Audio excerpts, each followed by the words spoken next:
Untuk MBG, angka lo berubah.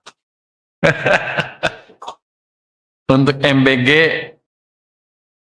pendidikan, jangan main-main bro, nanti salah gua. Tahun depan bisa tumbuh 6%. Kalau tumbuh 6%, apakah langsung saya kenakan pajak? Ya, kalau baru 1 triliun belum mungkin. Tapi ruang itu jadi terbuka lebar. Nanti kita lihat gimana kondisi daya beli masyarakat sebetulnya. Let's say kalau akhir tahun ini bisa 6%, triwulan pertama bisa 6% lagi lebih, mungkin kita akan kenakan pajak-pajak yang baru. Kalau untuk cukai rokok, kita akan coba terapkan tahun ini setelah saya bicara dengan parlemen. Kita masih belum ketemu ya, masih belum dapat waktu ya.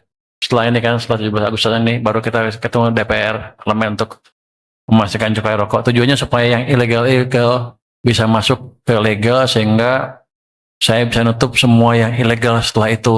Kalau mereka nggak dikasih hidup kan saya dosa.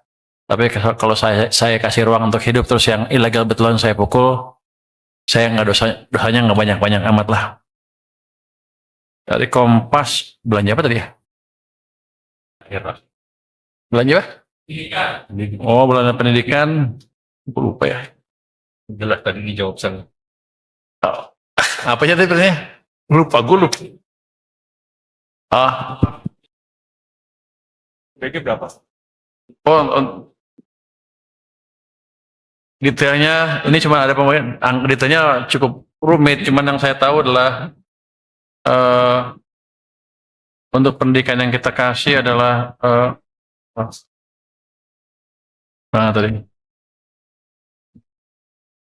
ada peruntukannya aja, bahwa pendidikan itu untuk PIP untuk 22,1 juta siswa, KIP kuliah kepada 1,1 juta siswa, TPG non PNS untuk 1,3 juta guru non PNS, MBG untuk 60,6 juta penerima, pembangunan 7 sekolah unggul Garuda, renovasi sekolah madrasah 12.215 unit, pembangunan 100 sekolah rakyat dan operasional sekolah rakyat 165 buah ya.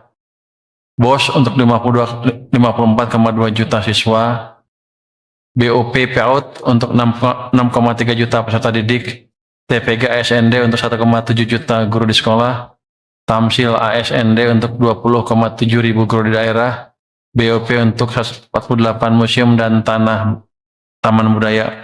Totalnya 820,9 triliun. Nanti detailnya, dikasih nih.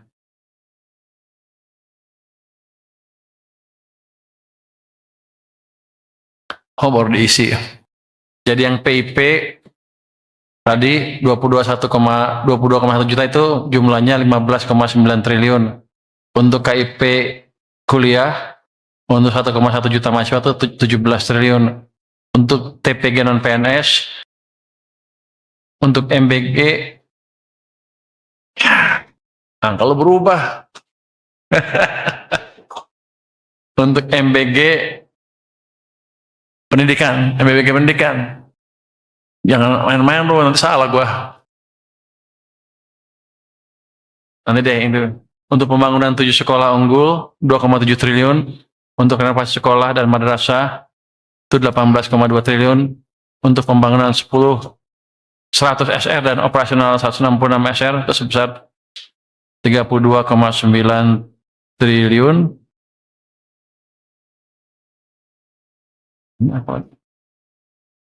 Itu mungkin yang sebagian yang bisa saya sebutkan ya. Tadi tanya untuk MBG pertahanan, MBG berapa? Kenapa berubah? Yang total sekitar 240 triliun untuk MBG. Untuk pertahanan 160 sekitar 160 triliun. Itu mungkin bisa 160. Baik, ada lagi terakhir ya, 1 2 ya. Oh ya, sorry. Masih ada yang mesti dijawab dulu. Pak Rosan, silakan. Bisa kain kerjain Menteri Keuangan. Alasan silakan dan Bu Kiki. Terima kasih Pak Menko. Ya memang kalau yang mengenai DSI ini memang yang kita harapkan adalah transparansi dari transaksi. Dan objektifnya itu apa? Objektifnya itu adalah bagaimana kita bisa menekan, mereduksi dan bahkan menghilangkan transfer pricing, kemudian under invoicing dan juga pelaporan data yang tidak benar, yang tidak akurat. Nah, oleh sebab itu memang di tahap awal kami ini bekerjasama dengan semua kementerian dan instansi lainnya mencoba menggabungkan data-data itu ke dalam satu platform. Tadi seperti yang saya singgung sedikit bahwa kita alhamdulillah bekerjasama dengan Kementerian Keuangan, Perdagangan, Perhubungan, ASDM, Pertanian, dan BI dan semua kementerian lainnya dalam rangka kita bisa mengintegrasikan data-data itu ke dalam platform kami.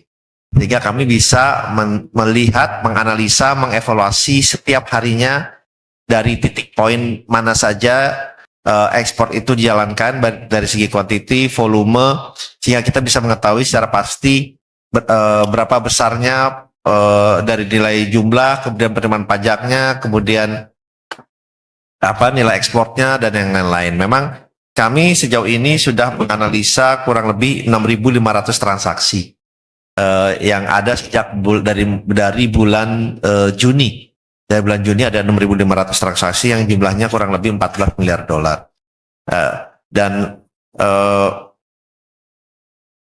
awalnya memang kita mengevaluasi, kemudian kita tetap bukannya kita akan melakukan jual dan beli ya, tapi ini tetap ekspornya tetap dilakukan oleh para eksportir. Kita hanya sebagai agen penjual bisa mendapatkan data itu. Nah, oleh sebab itu pada saat ini itu yang peran kami lakukan, dan kami pun sedang membuat suatu dashboard secara terbuka yang sedang kami persiapkan sehingga kami bisa kembali lagi memonitor, mengevaluasi semua transaksi itu yang ada secara baik dan secara detail. Jadi itu kurang lebih yang kami lakukan di DSI pada saat ini, mengintegrasikan ke dalam satu platform kami. Kemudian dengan bursa mineral, memang diharapkan nantinya transaksi itu bisa dilakukan lewat bursa. Tetapi memang kalau di bursa mineral ini kan sifatnya lebih spot ya, spot market. Nah, nanti tentunya untuk pembangunan bursa mineral ini ya nanti kita lihat bentuknya seperti apa, dan tentunya pendalaman dari feature-feature bursa itu sendiri diharapkan bisa mengakomodir dari perdagangan ini, sehingga lebih kembali lagi kan yang seperti saya sampaikan, yang kita harapkan adalah transparansi dari transaksi ya. Tentunya diharapkan dengan adanya bursa mineral ini transparansi dari transaksi akan menjadi lebih lebih baik ya, sehingga dari segi akuntabilitas, transparansi, governance akan menjadi lebih baik. Oleh sebab itu, ya kami pada dasarnya tentunya mendukung dengan ada bursa mineral ini, sehingga pembentukan harga ini adalah harga yang bisa dilihat oleh semua pihak secara terbuka ya, dan sehingga kembali lagi objektif dari adanya DSI dan bursa mineral ini saling sangat-sangat komplementari satu dengan lainnya. Terima kasih.